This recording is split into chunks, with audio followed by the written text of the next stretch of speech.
no va a Eh, estar eso. bueno, te quería consultar algo, Benjamín. Sí. Nuevamente en el mismo baile que nos recuperamos un poquitito, pero parece que todo ha vuelto a lo mismo o quizá peor. Estamos inmersos ya absolutamente en la niña y tenemos varios cauces hídricos con serios problemas. Te quería preguntar, de nuestros grandes ríos, ¿cuáles son los que están bajando más dramáticamente, Benjamín? Bueno, el río Paraguay aquí en la zona de la cuenca media tuvo un descenso rápido, porque realmente las lluvias que tuvimos en diciembre, que fueron puntuales aquí, provocaron también un ascenso muy rápido. Teníamos días que subía 50 centímetros. Es un comportamiento muy atípico del río Paraguay. El río Paraguay, al ser un río de llanura, la variación tiende a ser de centímetros, de pocos centímetros por día, ya sea para arriba o para abajo. Pero como llovió tanto aquí en la cuenca media, eso produjo que el río subió prácticamente 2 metros, pero a la misma velocidad con que subió, el agua fue escurriendo nuevamente y bueno, y ahora estamos volviendo a lo normales que era lo esperado para esta época y con el fenómeno que estamos pasando. Nosotros siempre teníamos vaticinado una instalación de una niña fuerte hasta marzo de este año.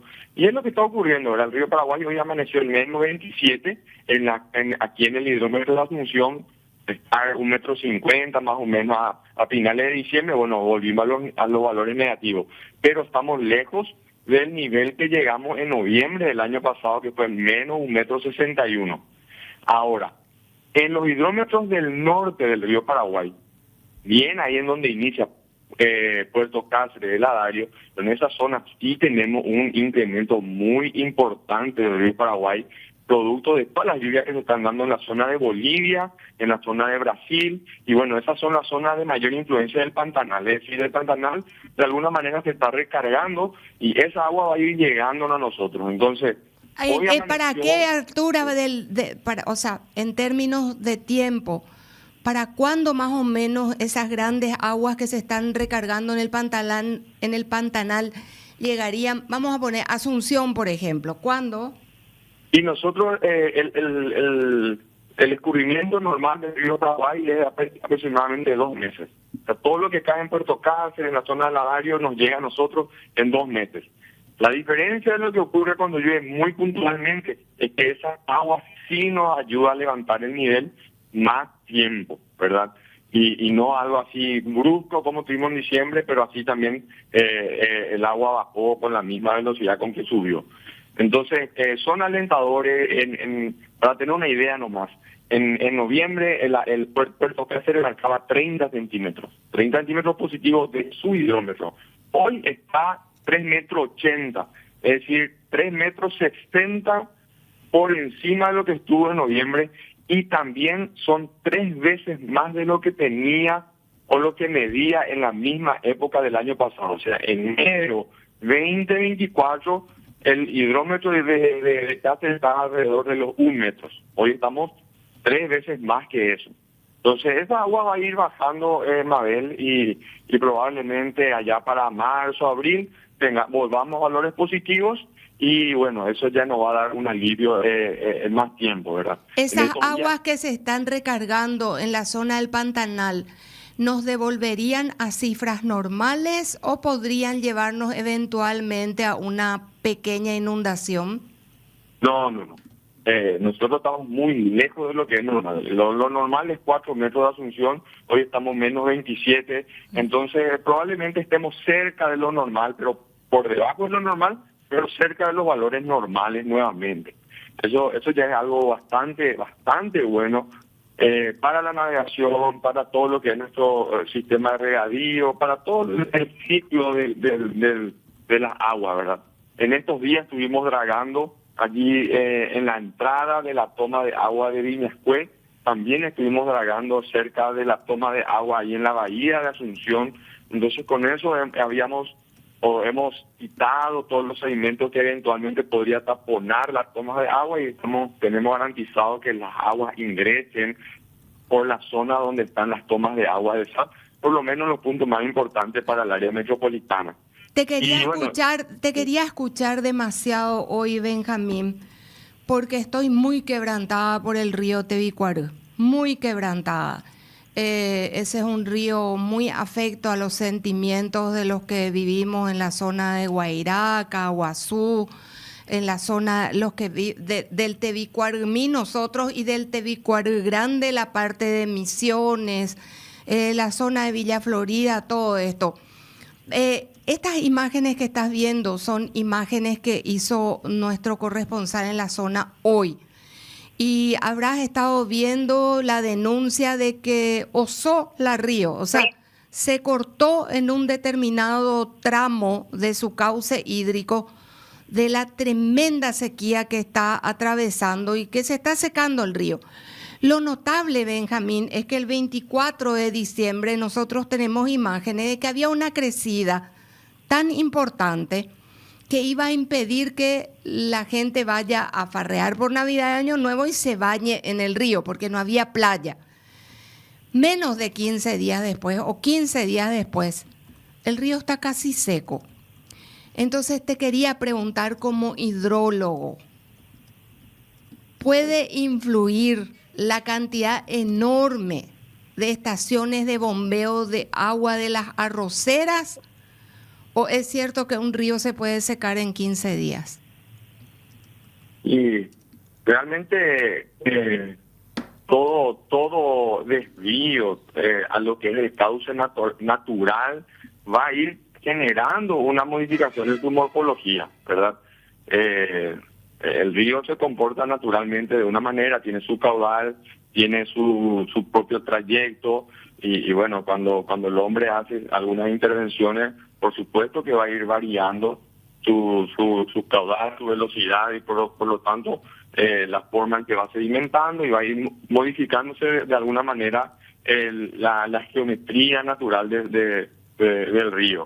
Hoy el Tebicuarú amaneció con 28 centímetros en el hidrómetro allí de la estación que tenemos ahí cerca, bajando 2 centímetros con respecto a ayer, pero sí también tenemos que ver, Mabel, que cuando nosotros tenemos lluvias muy importantes, puntuales en un lugar, eso provoca variaciones en el río y bueno, cuando la lluvia no se mantiene o cesa, porque nuevamente no estamos teniendo importante prácticamente desde diciembre, entonces esto hace que nuevamente el río baje y vuelva a lo que se esperaba, ¿verdad? Lo mismo está ocurriendo en el Paraná. En el Paraná tuvimos en diciembre unas lluvias tan importantes que causó inclusive desborde en la zona de Ayolas, en la zona de San Juan del Paraná,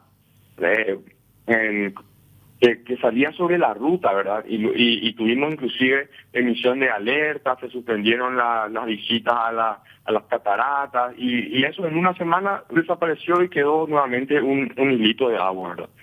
Entonces lo que se espera para volver a la normalidad es que llueva de manera distribuida en todas las cuencas y entonces el agua llegue con la velocidad correcta hasta el río. Cuando llega muy rápido vemos inundaciones, cuando nos llega vemos sequías y bueno, cuando se comporta de manera natural es donde vemos lo que el 90% del tiempo el comportamiento del río. Una de las cosas que quería preguntar, ¿cuánto se considera normal poner, o sea, a ver, voy a buscar cómo hacer esta pregunta. ¿En qué tramo del río, en qué extensión de su cauce hídrico es normal poner cuántas bocas de bombeo? Me mandaron ayer, y le agradezco mucho a la gente que está cooperando y ayudando, me mandaron un mapa de Google Earth actualizado y mostrando la cantidad de estaciones de bombeo que le han puesto al río Tebicuarú. Impresionante, ¿verdad? Y uno agranda, me ayudaron marcando con los ganchitos estos para que pudiéramos ver la cantidad de tomas de agua que hay. ¿Hay alguna cifra, Benjamín, que diga hasta tanto nomás se puede poner? Más de eso estás poniendo en peligro el río. ¿Hay alguna cifra para ustedes los hidrólogos? La verdad que no es un estándar, Mabel. Todo depende del río, ¿verdad? Es muy diferente poner en el Tebicuario que poner en el río Paraguay. Depende también de qué zona del río Paraguay lo pongas, porque tenemos en algunos lugares donde son zonas muy estrechas, como es el norte nuestro, es decir, de costa a costa tenés 200, 300 metros en algunos lugares. En otros, como aquí en la zona de la Asunción hacia Confluencia, a veces tenés 2 a 3 kilómetros para ver la siguiente costa. Entonces, depende de muchos factores. No se podría decir de una manera estandarizada que tenés que ponerlo cada 2, 3, 4, 5 kilómetros, sino realmente hay que hacer un estudio hidrológico del caudal, de las variaciones de nivel que suele haber en la zona de manera histórica. O sea, se analiza la época de sequía, hasta dónde llega, la época de crecida, hasta dónde llega. Entonces, son varios factores que se van determinando luego en la distancia ideal, ¿verdad? Y Benjamín, Magda, avísame cuando abras el link que te mandé y que envió este oyente. Nos pusieron ahí ¿cómo le llaman, Iván, ustedes a los globitos? Los pinches. Los pinches. Los marcadores. Nos pusieron pinches en color azul en un mapa enorme, pero es impresionante la cantidad de tomas de agua. Yo quiero volver a recalcar esta pregunta. Miren un poco lo que es. Todo eso son... Todos son de arrocera, sí. Yo creo que puedes darle la visión satelital a esto, Magda. No tiene... Ahí está. Y cerramos ahí en el costadito para que... ok. Bueno, nos pusieron todos los lugares donde están las tomas.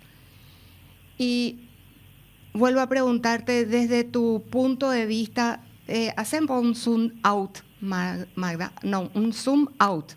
Ahí, miren un poco lo que es. Miren lo que es ahí. Impresionante. Te vuelvo a preguntar algo que ya más o menos al principio. ¿Puede un río en 15 días pasar de una inundación a que se seque parte del cauce? O sea, que el famoso oso que deja de fluir, ¿puede pasar de una inundación a que se seque el cauce sin la intervención del hombre, naturalmente? ¿Puede pasar? Y naturalmente es difícil que ocurra algo así. Si el río no tuviera ningún tipo de intervenciones y se tenga su recorrido natural, es complicado que ocurra algo así. Podría, pero es complicado. Tenemos las imágenes del 24 con el río y la crecida, y tenemos las imágenes del día en que el río se secó en un tramo, en el mismo tramo. Ahora, por ejemplo, estamos viendo en Sanjita, departamento de Ñembucú, 3 millones de estaciones de bombeo. Hidrológicamente hablando, Benjamín, ¿cómo compensa, por ejemplo, o cómo debe compensar una planta arrocera el hecho de que tomen agua del río? ¿Cómo compensan al río después? ¿O cómo debiera ser para disminuir el impacto?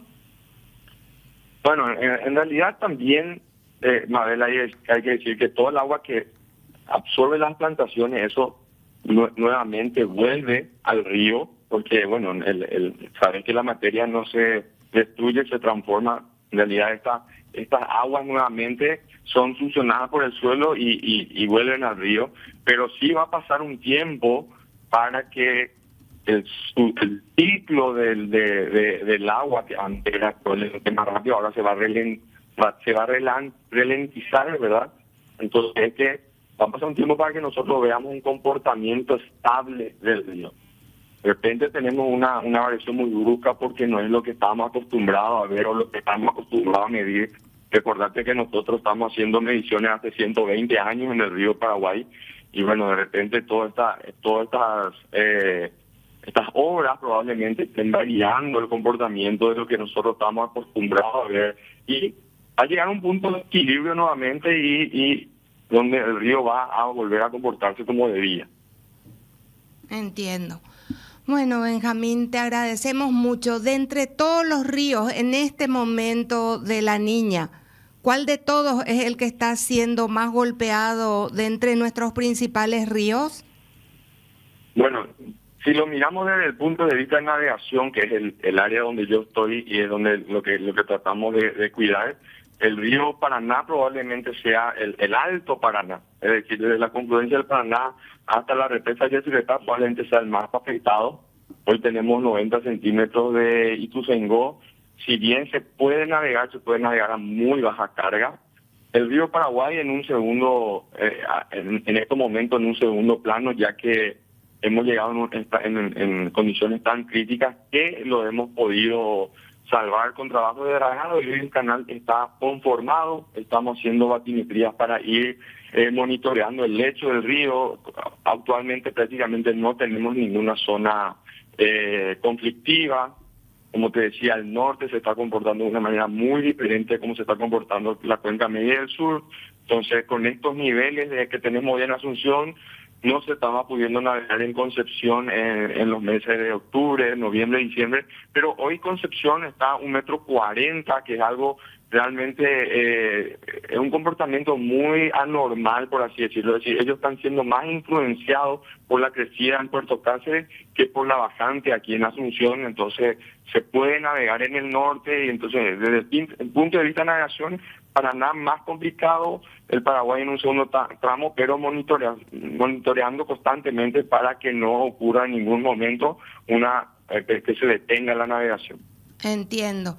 Finalmente, Benjamín, solo si tuvieras el dato, ¿cuántos ríos importantes hay en Paraguay? No hablo de los riachos y cosas así, ríos navegables, ya sea por embarcaciones pequeñas, lanchas, canoas, botes, pasando hasta los más grandes como, no sé, buques cisternas y eso. ¿Cuántos ríos en total tiene Paraguay en estos momentos en los que puedas hacer flotar algo para moverte de un lugar a otro? Aproximadamente. No hace falta una cifra exacta. Y yo creería que 5 o 6, madre, que son ¿cuáles? navegables. ¿Qué serían? Paraguay, Paraná, Tebicuarú. Tenemos el Mondaú, tenemos el Ñacundaú. Ñacundaú puede ser allí también la zona del Pilcomayo hacia arriba, en hacia zona de Pozo Hondo, los de Lapa también, probablemente un poco hacia San Lázaro o San Carlos de Lapa, y bueno, y hasta ahí, ¿verdad?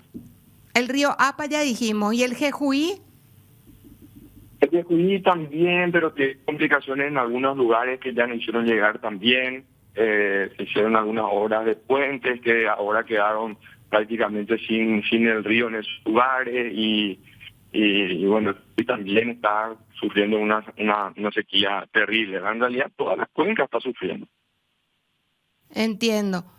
El Tebicuarumí es un afluente del Tebicuarú Grande, del Tebicuarú Guazú, o sí, lleva su nombre simplemente porque a alguien se le ocurrió que se le parecía al otro río y le dieron el nombre. No. Es la parte más alta del Tebicuarú. El Tebicuarumí. Sí. ¿Y es probablemente uno de los alimentos del Tebicuarú? Sí. Bueno, muchísimas gracias por tu tiempo, Benjamín. Exitoso año y gracias por tu sabiduría. Siempre nos ayuda mucho. Gracias. Dale, gracias, Mabel.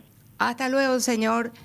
El Benjamín es un hidrólogo y entiende muchísimo el comportamiento de ríos y todo eso. Él es el jefe de dragados de la ANNP, el ingeniero Benjamín Martínez. Tiene es ingeniero.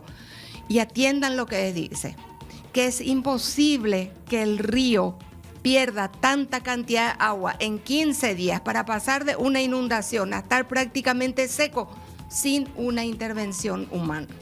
Es prácticamente imposible. Y cuando le preguntábamos si la cantidad de estaciones de bombeo pueden influenciar en la cantidad de agua que hay, definitivamente sí. Y él decía, estas arroceras toman el agua, después lo van a devolver. El tema es que hay un periodo de tiempo en el cual toman el agua, pero no lo devuelven enseguida. De hecho, días pasados veíamos desde arriba cómo tiran el agua a unos canales que van recorriendo sus cultivos, ¿verdad, Iván? ¿Te acordás que mirábamos eso? Sí, y el contexto desde el sector arrocero, lo que nos decían, y utilizando las propias expresiones, nos decía creo que es ingeniero que dice que el comportamiento del río, eso de estar casi colapsado un momento y 15 días después de estar seco, dijo, de fábula. Así nos dijo. No van a creer, pero es un comportamiento hasta de fábula que parece de mentira. Sí, luego. Pero ahora está diciendo el ingeniero, claro, que eso no puede ser. Eso es lo que así nos decía uno de los referentes del sector de los arroceros.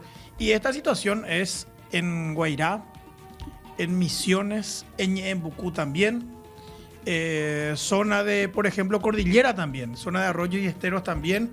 Pero ahí aparentemente no está tan acentuado según lo que nos estaban diciendo, pero las situaciones del Tebicuarú y Tebicuarumí son verdaderamente alarmantes.